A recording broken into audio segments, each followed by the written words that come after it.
Olá, queridas alunas, queridos alunos, espero que vocês estejam bem. Hoje nós vamos falar sobre a literatura barroca. É uma escola literária muito potente, com grandes movimentos dentro da literatura brasileira. Eu peço licença a vocês aqui para poder compartilhar o material. Também já vou justificando que eu não estou num ambiente comum, eu estou em um ambiente que talvez tenha algum ruído externo, mas nada que vai impedir que a nossa aula seja proveitosa e também bem clara, bem orientada. Então, hoje é a nossa quarta aula, nossa disciplina Literatura Brasileira 1, o curso de Letras do AB no Brasil, com a Uni15. Eu sou a professora Valquíria Maranhão. Então, vamos lá. A literatura barroca, os aspectos históricos e traços estéticos. É importante a gente entender que quando a gente fala de literatura barroca, dois nomes são importantíssimos. O padre Antônio Vieira e também Gregório de Matos. Sobre Gregório temos conversado, e vocês também estão lendo os poemas de Gregório para uma apresentação de trabalho. E o padre Antônio Vieira, alguns de vocês já conhecem a literatura, já conhecem a escrita. Vamos conhecer alguns traços históricos e estéticos da literatura barroca, e para isso iremos citar o nome desses dois poetas, desses dois escritores, desses dois autores, escritores. Então, uma compreensão adequada do barroco exige que se faça um retrocesso na história e se chega à Idade Média, no período medieval. A figura de Deus domina toda a cultura. Esse fato gera divisão do mundo conhecido por teocentrismo. Deus no universo. Deus é o centro do universo. A religiosidade medieval, no entanto, não desaparece, apenas perde sua hegemonia. Continua existindo de forma latente e volta a evidenciar-se na época barroca. O gráfico a seguir é um esquema dessa situação. Então, nós temos aqui, na Idade Média, o teocentrismo, Deus no centro. Depois, no Renascimento, nós temos o antropocentrismo, que é o homem no centro. E o barroco vem os dois, né? O teocentrismo e o antropocentrismo. O barroco, gente, é o que a gente chama, né, de paradoxo, de antítese, da inquietação, de tudo muito alto, de tudo muito baixo, daqueles conflitos da existência humana. E todos os relatos históricos e literários nos mostram isso, mas também uma manifestação cultural muito forte, a questão da religião também muito forte, muito presente.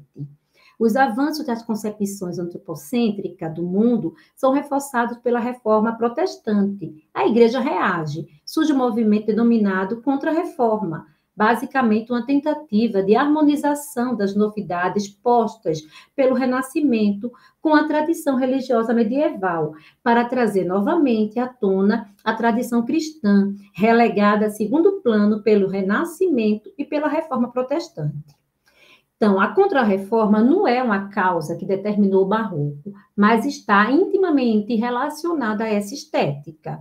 Nas obras barrocas, encontram-se duas formas de realização textual, o cultismo e o conceptismo. E a vertente cultista preocupa-se com o preciosismo linguístico, ou seja, o jogo de palavras, né? Aqueles jogos de palavras, a força da palavra, o sentido dela, que é o rebuscamento e uma de suas marcas. Já a vertente conceptista volta-se mais para a discussão das ideias. Então, aqui tem o jogo das ideias, da criatividade, do pensar e dos seus conceitos. Por isso, mostrou-se mais racional e clara. Não há um texto que seja exclusivamente cultista ou conceptista. Ambas as formas de realização textual convivem em uma mesma obra, havendo predomínio de uma sobre a outra, o que, né, define se um texto se enquadra na primeira ou na segunda vertente. Isso é a marca do barroco, como eu disse, né? Muita coisa ali que vai acontecendo ao mesmo tempo e vai trazendo, né, as concepções muito bem apresentadas, de todas as formas. O barroco chegou ao Brasil pelas mãos dos portugueses, no momento em que ainda não se podia falar em oposição entre teocentrismo e antropocentrismo, uma vez que, na época, nosso país era recém-descoberto. A vida cultural praticamente inexistia. Bahia e Pernambuco eram as únicas províncias onde havia atividade cultural potencializada pela economia açucareira. Então, vamos conversar sobre o Padre Antônio Vieira, aspecto da vida e da obra. Padre Antônio Vieira nasceu em Lisboa, em 1608, e faleceu na Bahia, em 1697. Aos 6 anos de idade, em 1633, peço perdão, porque aqui a pontuação não ficou correta, iniciou-se sua carreira de pregador. Anos depois, ingressou no Colégio de Jesuítas, no qual não se afastou em 1641, quando foi para Portugal. Já havia pronunciado alguns sermões, hoje famosos, como o Sermão de Santo Antônio, Sermão da Visitação a Nossa Senhora, a Santa Isabel, e Sermão pelo bom sucesso das armas de Portugal contra as de Espanha.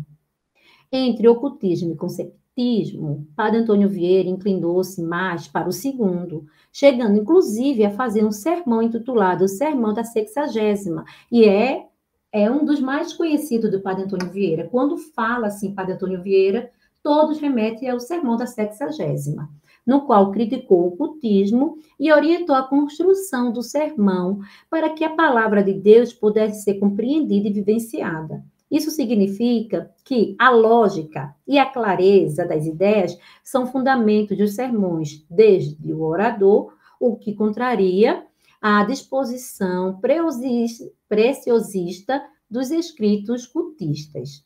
Então, Castelo, em 1932, na página 90, assim se refere ao Padre Antônio Vieira. Tendo partido a sua vida e a sua obra entre Brasil e Portugal, é ao mesmo tempo, pelo interesse vivo e contínuo, que representa para nós um escrito que situa nas duas literaturas, não só no tempo escrito de sua atuação, quanto posteriormente através da evolução progressiva caracterizada pela literatura brasileira. E, o que é mais importante, soube impor-se como um escritor imperecível, permanentemente vivo e atuante. Portador de talento, imaginação e fantasia, utilizou a língua com um pleno domínio, de tal forma que soube amoldá-la às sutilezas do raciocínio conceptista nos seus inumeráveis desdobramentos silogísticos e na frequência saturante das correspondências alegóricas. Então, ele sabia o poder que a fala dele tinha e ele utilizava disso. E bem eloquente que era, ele sabia que conseguia atingir ali, por meio da escrita, por meio da oralidade, o que se propunha a partir dessas comunicações.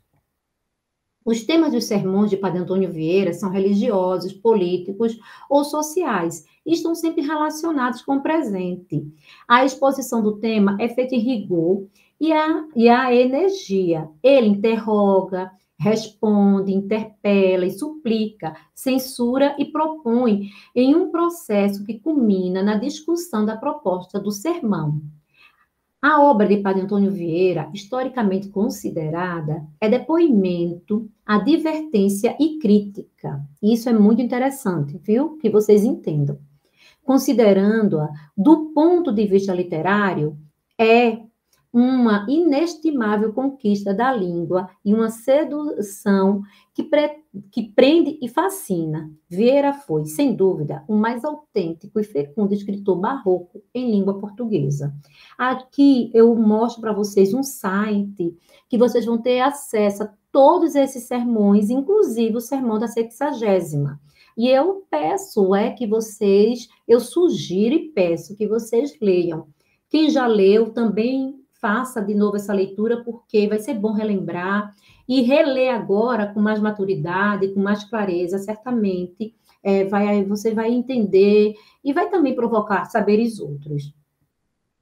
Gregório de Matos, aspecto da vida e da obra. Então, agora vamos falar do nosso Boca do Inferno, não é? Gregório de Matos Guerra nasceu na Bahia Em 1636, filho de pessoas abastardas, estudou na Universidade de Coimbra, em Portugal. Quando voltou ao Brasil, ocupou-se de postos importantes na vida burocrática.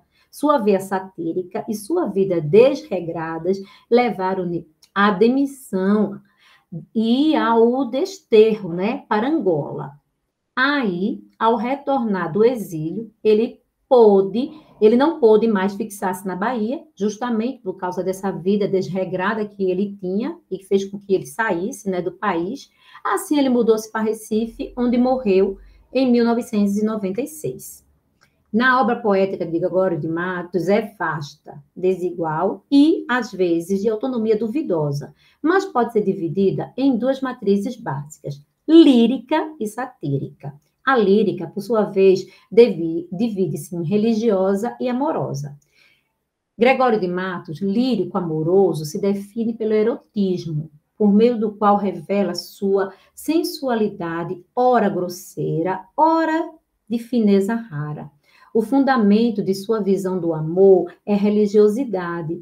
Contra-reformista, ele tem consciência de que o tempo necessário, ele tem de consciência que o tempo elimina as alegrias corpóreas, que a vida e a beleza são passageiras e que é necessário aproveitá-las.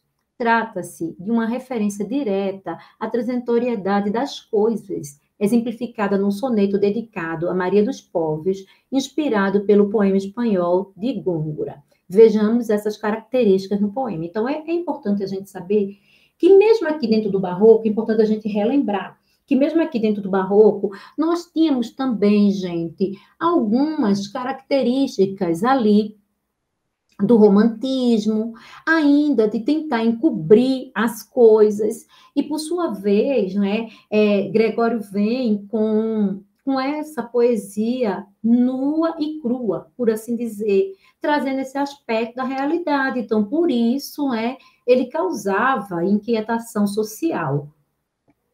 Então, vejam bem, alguns versos, algumas estrofes desse poema, Maria dos Povos, sua futura esposa, discreta, formosíssima Maria.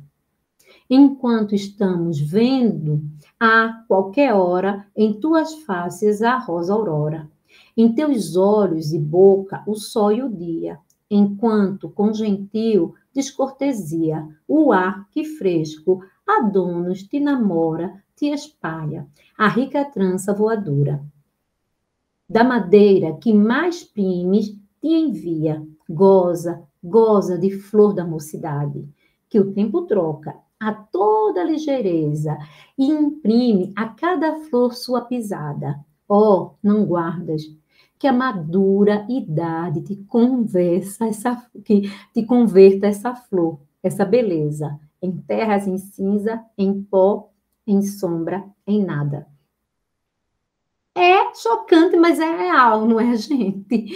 É chocante, mas é real o que o tempo faz, né? Sobretudo nessa imagem de mulher que até hoje, nos dias de hoje, insiste em permanecer bela, formosa, os cabelos escurecidos, a pele viçosa, que até hoje é a busca incessante pela beleza e a preocupação em envelhecer. Mas isso é discussão para outro momento.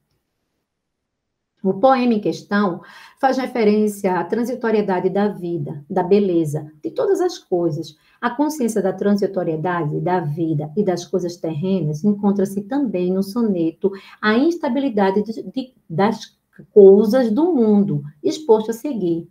Nasce o sol e não se dura mais do que um dia. Depois da luz se segue a noite escura. Em tristes sombras morre a formosura. Em contínuas tristezas há alegrias. Porém, se a cada sol, por que nascia? Porém, se acaba o sol, por que nascia? Se é tão formosa a luz, por que não dura? Como a beleza, assim se transfigura. Como o gosto da pena, assim se afia. Veja que linda metáfora. Mas no sol e na luz falta firmeza. na formosura, não se dê constância, e na alegria, sinta-se tristeza. Começa o mundo, enfim, pela ignorância, pois tem qualquer dos bons, por natureza, a firmeza somente na inconstância. Vejam que esses versos remetem muito, gente, à ideia do barroco. O que é o barroco? Ao contrário do poeta arrependido e humilhado, característica do eu poético religioso, lírico, religioso, o eu poético Gregório de Matos, satírico, cultiva uma poesia de inegável mordacidade, satirizando uma sociedade em plena decadência econômica. O açúcar do Brasil começava a enfrentar a concorrência do açúcar antilhano e oprimida pelos grilhões do sistema colonial. Ninguém escapou à ironia do poeta. Os figurões portugueses, os padres, os colonos, os desgredados, lusos, que vinham para o Brasil e aqui enriqueciam, os nativos, os negros, são seus alvos prediletos e sistematicamente ridicularizados. Vejam essas características do poema exposto a seguir. Este aqui, gente, é um dos poemas mais conhecidos de Gregório de Matos. Esses versos já foram motivados de várias peças teatrais, de vários outros poemas, e vejam só como ele consegue fazer, gente, esse retrato da sociedade por meio desses versos, né? Que falta nesta cidade? Verdade. Quer mais por sua desonra? Honra. Falta mais que lhe se imponha? Vergonha. O dema viver se exponha, por mais que a fama exalte, numa cidade onde falta verdade, honra, vergonha. Quem a pôs nesse socrócio, negócio, que causa tal perdição, ambição, e a maior desta loucura, usura, notável desaventura de um povo nécio e sandeu, que não sabe o que perdeu o negócio, ambição, usura. Quais são seus doces objetos? Pretos. Quem outros bens mais maciços? Mestiços. Qual desses lhes são mais gratos? Mulatos. Dou ao demo os insensatos, dou ao demo a gente asnal, que estima por cabedal, pretos, mestiços, mulatos. Quem fez os círios mesquinhos, meirinhos? Quem fez as farinhas tardas, guardas?